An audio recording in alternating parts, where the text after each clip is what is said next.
Panitianya, Habib Rizik, ayo kita perang. Hari ini tanggal sekian, jam sekian, di sana. Kami akan bawa sekian orang. Ayo kita perang.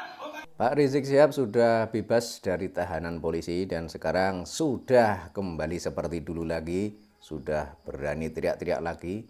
Jadi sekarang dia malah mengomentari atau membahas tentang adanya kabar sweeping yang akan dilakukan oleh orang pribumi Nusantara terhadap klan Ba'alawi dari Yaman. Kenapa ada kabar tentang sweeping tersebut? Ya tentu saja rakyat di negeri ini mungkin sudah geram dan mungkin sudah jengkel juga karena selama ini dibohongi dan ditipu oleh suatu klan dari Yaman yang mengaku sebagai cucu Nabi ternyata tidak bisa menunjukkan bukti. Dan yang lebih parah lagi, beberapa dari mereka juga melakukan hal-hal yang membahayakan negeri ini. Misalnya, ada oknum Habib yang sering teriak-teriak di podium dengan melontarkan kata-kata yang menghina kiai dan ulama Nusantara. Misalnya mengatakan bahwa satu Habib bodoh itu lebih mulia daripada 70 kiai yang alim. Ini kan sebuah penghinaan yang luar biasa. Kemudian ada juga Habib yang menghina pemimpin negara kita. Ini kan sebuah tindakan yang sudah tidak layak dilakukan oleh penduduk di bangsa ini. Apalagi mereka cuma keturunan imigran dari Yaman. Kok berani-beraninya menghina pemimpin negara kita. Dan terkait tentang adanya kabar sweeping tadi, ternyata Rizik Syihab juga kelihatan panik ya. Dan ini dalam sebuah ceramahnya, dia juga membahas tentang sweeping tersebut. Kita simak bersama.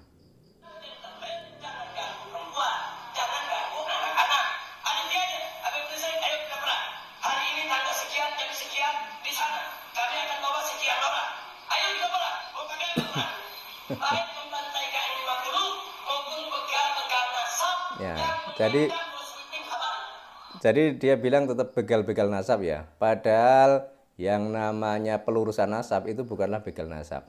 Karena selama ini orang di Indonesia, orang di Nusantara, terutama umat Nahdliyin, itu kan banyak yang percaya kalau Habaib adalah keturunan Kanjeng Nabi, sebab mereka juga sering bercerita atau menyampaikan tentang hal tersebut.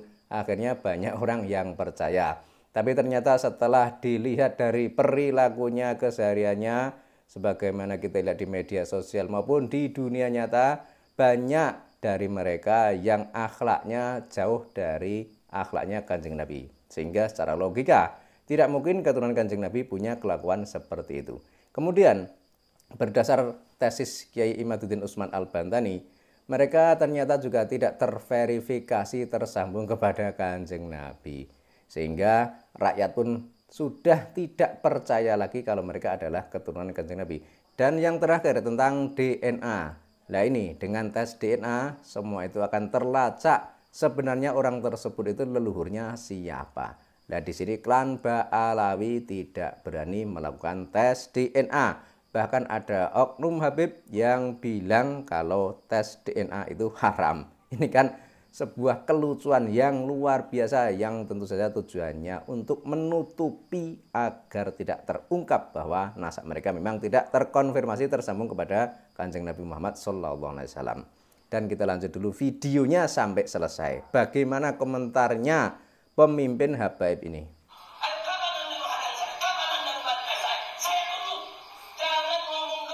Jadi marah.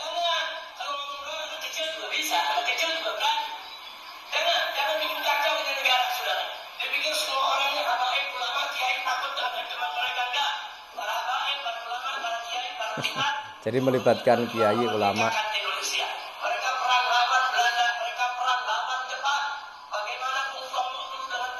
Ya betul, para kiai, para ulama, terutama keturunan Wali Songo itu banyak yang menjadi pejuang kemerdekaan. Banyak juga yang gugur di medan perang. Nah sekarang pertanyaannya, bagaimana sikapnya Habaib ketika masa penjajahan Belanda? Karena kalau kita lihat dalam sejarah, jelas bahwa Mufti Batavia itu bernama Habib Usman bin Yahya, seorang imigran dari Yaman. Jadi bagaimana mungkin Habaib mau bergabung dengan orang pribumi Nusantara mengusir penjajah Belanda kalau pemimpin Habaib itu sendiri menjadi anteknya Belanda?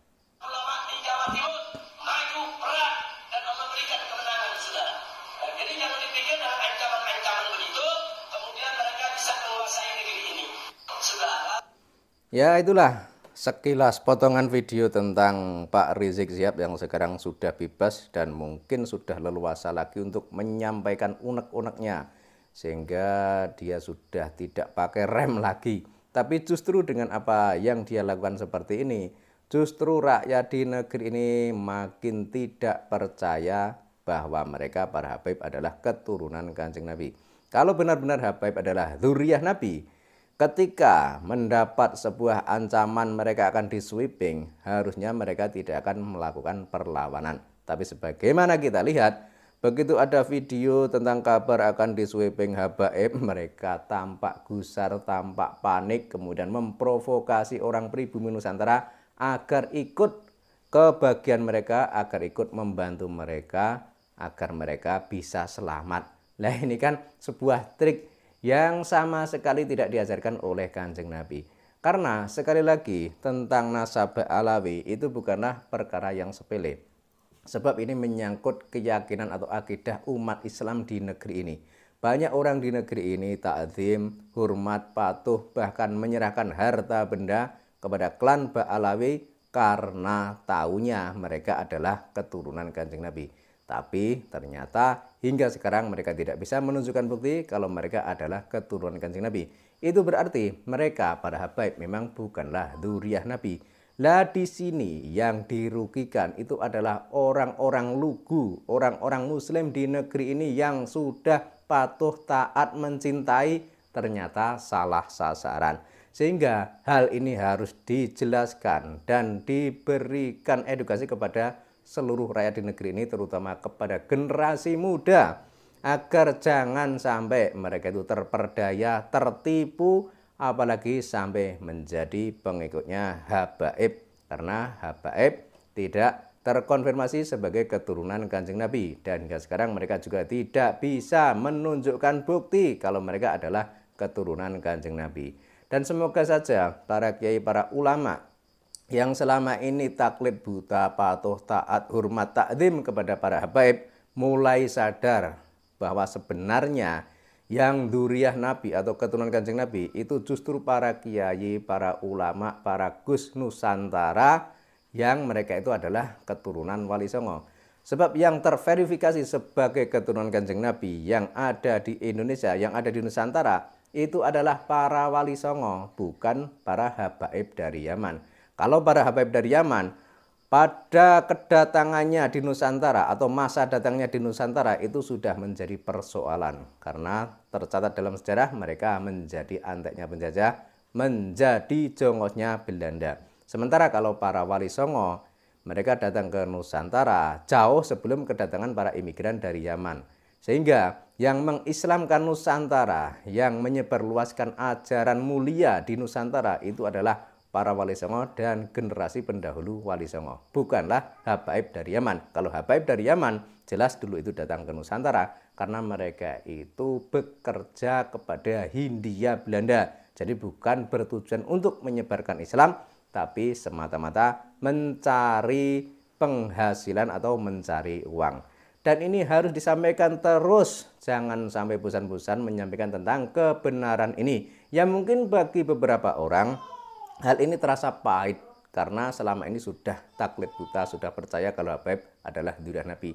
Namun bagaimanapun juga kalau kebenaran itu sudah terungkap, semua itu harus bisa menerima kenyataan ini. Semua itu harus bisa menerima kebenaran ini bahwa Habaib memang bukanlah keturunan Kanjeng Nabi.